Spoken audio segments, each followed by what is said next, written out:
Malaysian, freshen up your world, your thought, your idea with us every day from 7:30 to 8 a.m. I'm here with you, Nirasha Malisaklamiya. And we not Sit. It's Thursday the 9th of May and there is still continuous reaction from the results of last Sunday's Malaysian election, Nirasha. Well, so far there's still a lot of people saying that there's a lot of fraud in there, and also for this time, this is the first time that they have a lot of Chinese voters that came out to vote. Actually, for the opposition party, at least 50,000 Malaysian opposition supporters rallied at a stadium on Wednesday to protest against what they say that a fraud-made election results that enable the long-ruling coalitions to cling to power. Opposition leader Anwar Ibrahim's three-party alliance believes that the National Front coalition used illegal voters, bogus ballots and other irregularities in national polls on May 5th to extend its 56 years of rule. Malaysian Prime Minister Najib Razak has rejected the accusations and maintained that the elections were free and fair. The National Front won 133 of Parliament's 222 seats, but Anwar's alliance planned to mount a legal challenge to the results of at least 30 seats. The National Front lost the popular vote, polling 5.24 million votes to the opposition's 5.62 million. Anwar said he was grateful to the crowd and that he aims to show Razak the extent of his support around the country. Najib's office criticized Anwar in a statement yesterday that his accusations of fraud were unfounded and his rally was irresponsible. The Bank of Thailand has come under great pressure from the government after the Prime Minister's office minister questioned the role of BOT's Monetary Policy Committee in finding a solution to the appreciation BAHT and also demanded a report to the cabinet every 6 months.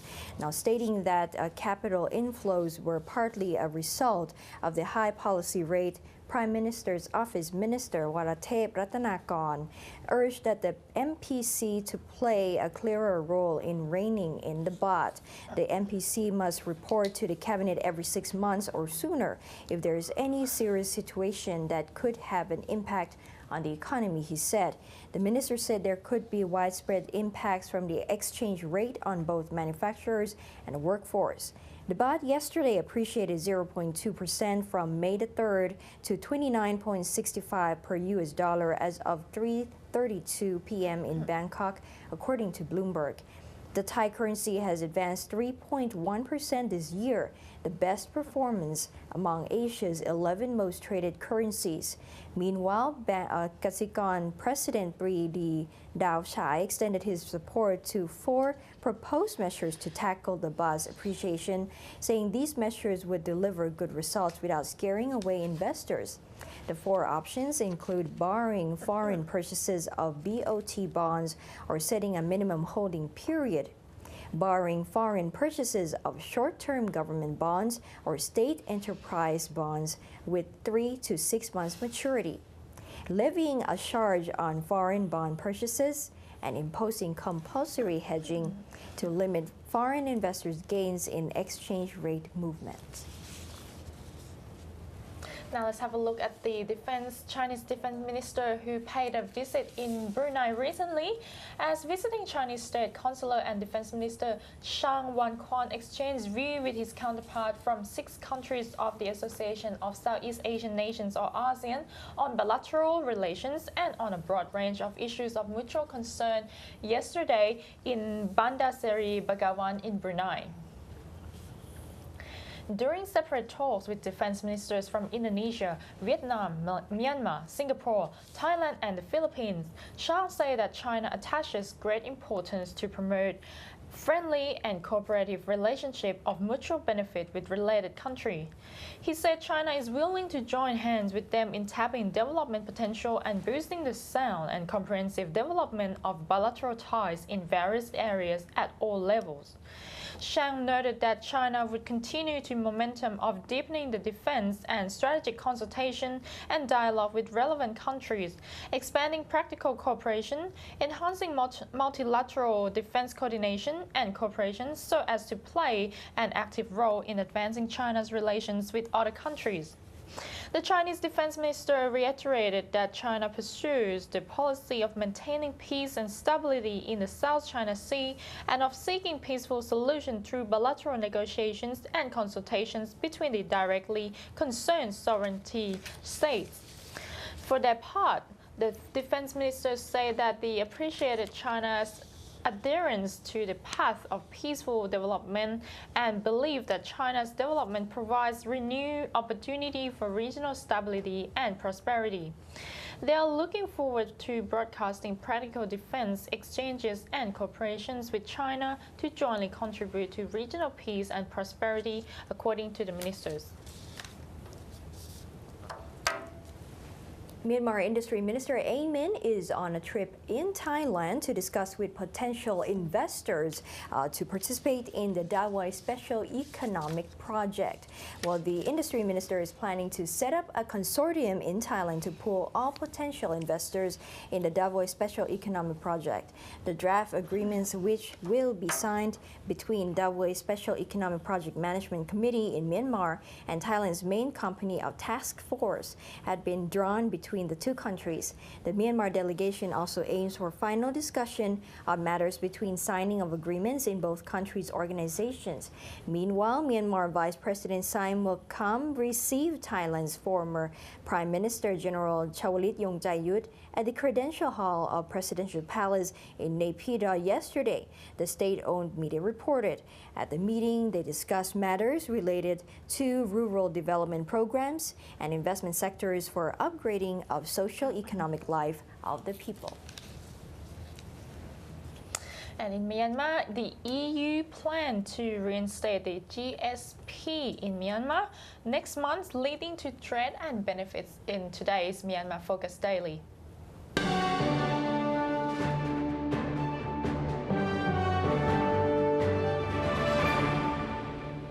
Aside from the sanctions, next month the European Union is planning to reinstate the generalized systems of preferences to boost trade between EU and Myanmar. Next month we will be reinstating the generalized system of preference, which means that in future Myanmar will have duty-free, quota-free access to the EU market. This is very important. It's not just sanctions, but this is trade benefits. This will be beneficial for both parties. For Myanmar in particular, it will benefit the textile and agricultural sector. Because of the sanctions, there has been very little trade. And I think the last available statistics was something like 400 million euro in trade between Myanmar and the European Union. If you compare that to Thailand, where the last figures were 32 billion in trade between Thailand and the European Union. Remember, countries of a similar population, 32 billion as opposed to 400 million, you can see that there's a lot that needs to be done. But I think the trade will be encouraged by the reinstatement of the generalized system of preferences, and that will enable particularly trade, for example, in textiles and in agriculture to resume. So those are two areas where I think that Myanmar have the possibility of taking quick advantage of the new trade arrangements. According to Dr. Ong Thun That, member of Myanmar Investment Commission, the reinstate of the generalized systems of preferences by the EU will create more job opportunities for the local, especially young women in labor-intensive industries. However, the EU ambassador to Thailand, Myanmar, Laos and Cambodia emphasized that the changes in Myanmar take time. Now, all these things will take time because Myanmar has gone through almost 60 years of mismanagement, of economic mismanagement, and it is not overnight that you can perform a miracle and have magic transition from economic mismanagement to a perfect system. So all these things will take time. They need huge support, the administration, in capacity building. The administration really needs help because they have no real experience of these things, and this is one of the areas that the European Union will be helping with, is the capacity building of the administration so that they can deal with the modern challenges. Myanmar is on the rise. Thailand, as a neighbor with over 2,000 kilometers shared border lines, should take part in helping Myanmar enter the international community. I think Thailand, as a democracy and an important democracy in the region, has a lot to offer, not just trade, because of course in investment, the Dawei port is something that a lot of people talk about, and maybe this will develop in a positive sense. I very much hope so. But there's a lot that Thailand can bring in terms of help and experience on how to hold democratic elections. All sorts of things that Thailand has a lot of experience in can be brought in terms of governance, in terms of regional experience, in terms of helping them. For example, Myanmar will be chairing Asean next year. Thailand can offer a lot to help because they have a lot of experience in doing this over the years. So I think there's a great deal that Thailand can do to help that goes beyond investment and trade. Even though it may take many years for Myanmar to catch up with Thailand in terms of development, the country has got much support from the international community that will help Myanmar to grow faster. On the Wutiwiwatchai from Myanmar Focus Daily.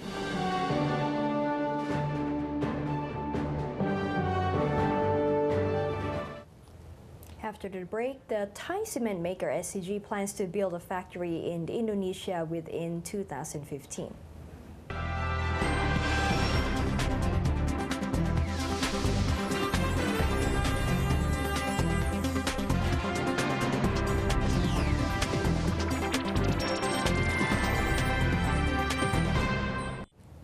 Thailand's Siam Cement Group, or SCG, has signed an agreement with its Chinese counterpart Conj for the machinery and construction process for an eco-friendly cement plant in Indonesia.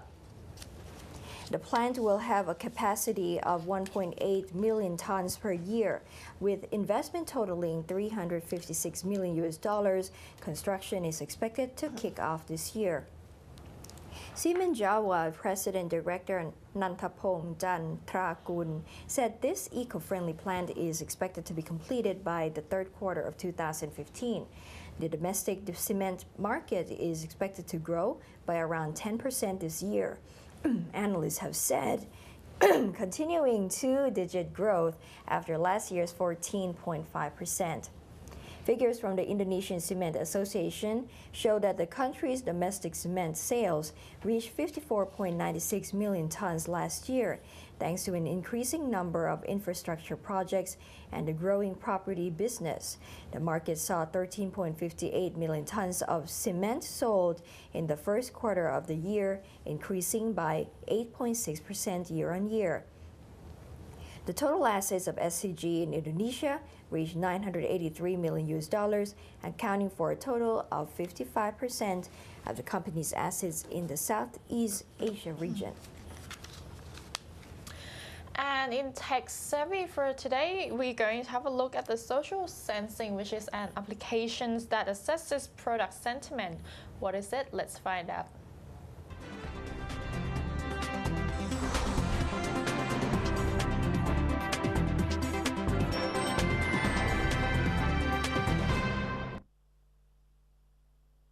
Welcome to Tech Savvy, a program to broaden your perspective on the IT industry. The popularity of social media is undeniable, as Asians make up top social media users in the world. Thailand alone has 18 million Facebook users and 1.5 million Twitter accounts. Today, Tech Savvy will take you to see an application created to assess product popularity on social media websites in Thailand. Facebook statistics by country show that ASEAN are top social media users in the world. Facebook found around 47 million usernames in Indonesia, ranked 4th worldwide, followed by the Philippines at the 8th place with 30 million users, Thailand at the 13th with 18 million users. Vietnam at 19th with 13.5 million users, and Malaysia at the 20th place with 13.3 million users. These figures reflect that people in this region are increasingly voicing their opinions through social media. Marketing analysts found posts on social media sites as priceless treasures, as both public and private sectors can use this information to improve their products and services. Moreover, the information can help to research public opinion in a specified time. Thailand's National Electronics and Computer Technology Center, or NECTEC, a government agency under the Ministry of Science and Technology, has recently created an application called Social Sensing, or Essence, to gauge opinions among the Thai public on social media, particularly product popularity. NECTEC also launched its website pop.essence.in.th for the public to follow sentiments of the Thai people on social media in real time. The website aims to monitor brands and provide market research on sentiments towards particular products and services. NECTEC's research team took 2 years to create this application, which brings together information on social media websites for good use. iPop เนี่ยคือการเอา Essence ไปพัฒนาเป็น Facebook Application นั่นหมายความว่าสำหรับ Facebook ทุกท่านที่ใช้ Facebook นะครับท่านมีแฟนเพจท่านแค่ทดลองใช้ iPop ดูนะครับมันจะทำการวิเคราะห์ข้อมูลคอมเมนต์ทั้งหมดที่อยู่ในแฟนเพจของท่านแล้วแยกแยะออกมาว่าตอนนี้มีคนที่รู้สึกไม่ดีมาบ่นอยู่สักกี่เปอร์เซ็นต์นะครับแล้วโชว์ได้ด้วยนะครับว่าที่มาบ่นเรื่องอะไรนะครับแล้วก็รู้สึกดีอยู่กี่เปอร์เซ็นต์ผมว่าการติดตามเรียลไทม์นี้เป็นเรื่องสำคัญในปัจจุบันนะครับถ้าผมมองมาในมุมของผู้ประกอบการที่เป็นเจ้าของแบรนด์เลยนะครับ Customer Relation Service นะครับ Customer Relation Management ก็เป็นจุดสำคัญนะครับท่านปัจจุบันท่านอาจจะมี call center ปัจจุบันท่านอาจจะมี Facebook อันนี้เป็นนวัตกรรมที่จะทำให้รู้ว่าบริษัทของท่านนำไปอีกขั้นหนึ่งท่านห่วงใยท่านแคร์ความรู้สึกของคนที่มาคอมเมนต์ของท่านด้วยนะครับแล้วท่านสามารถเอาข้อมูลเหล่านั้นฟีดแบ็กกลับไปยัง Executive ของท่านเพื่อที่จะทำ planning business ของท่านออกแคมเปญที่เหมาะสมได้ The uniqueness of Essence application is that it can filter out information that is junk from customer complaints with accuracy. ความสามารถในการวิเคราะห์ภาษาเป็นเรื่องสำคัญมากเพราะว่ามันมีหลายคอมเมนต์ที่เป็นคอมเมนต์ที่เราเรียกว่าจังบ่นเฉยๆบ่นเล่นๆเอามันๆขำๆก็มีเยอะนะครับเพราะฉะนั้นความสามารถของ Essence อันดับต้นๆก็คือกรองสิ่งที่เป็นทางการเป็น request จริงๆเป็นคำถามจริงๆเป็นคอมเมนต์จริงๆออกจากสิ่งที่เขาเขียนเล่นๆอันนี้ก็มีเป็นความสามารถหนึ่งของ Essence ด้วยครับ This application allows potential customers to survey opinions on certain products before deciding to buy products or use services. For example, you can type a certain car brand and find how many percentage of people have a positive or negative sentiments towards that brand. This might help consumers decide preliminary whether to buy the product. Essence surveyed tourist sites in Thailand which have positive sentiments. Essence found top tourist destinations in Thailand that have positive sentiments, including Khao San Road, Siam Park City and Amusement and Water Park, Bangkok Art and Culture Center, Chiang Khan in Loei Province, Amphawa Floating Market, Wang Nam Kieo District in Nakhon Ratchasima, Siam Paragon Shopping Mall, Got Lan, the Eastern Seaboard Islands, Phu Hin Rong Kla National Park, and Ma Sai, a district in Chiang Rai Province. The application found tourist sites with negative sentiments, including Phu Chi Pha Forest Park, Gang Krajan National Park, Ma Hong Son, Priya Vihir Temple, Priya Vihir and its vicinity, Jatujak Market, Pai District in Ma Hong Son, Chiang Mai, Khao Kho, and Lumpini Park. This wraps up this episode of Tech Savvy. You can catch us again every Thursday. See you next time. And that's all the time we have for today. Stay tuned with us, same time, same place, same channel. Catch us again from 7:30 to 8 a.m. on Krungthep Thurukit TV and Weena Jongprasit. And I am Nirasha Malisak Lami. สวัสดีค่ะ สวัสดีค่ะ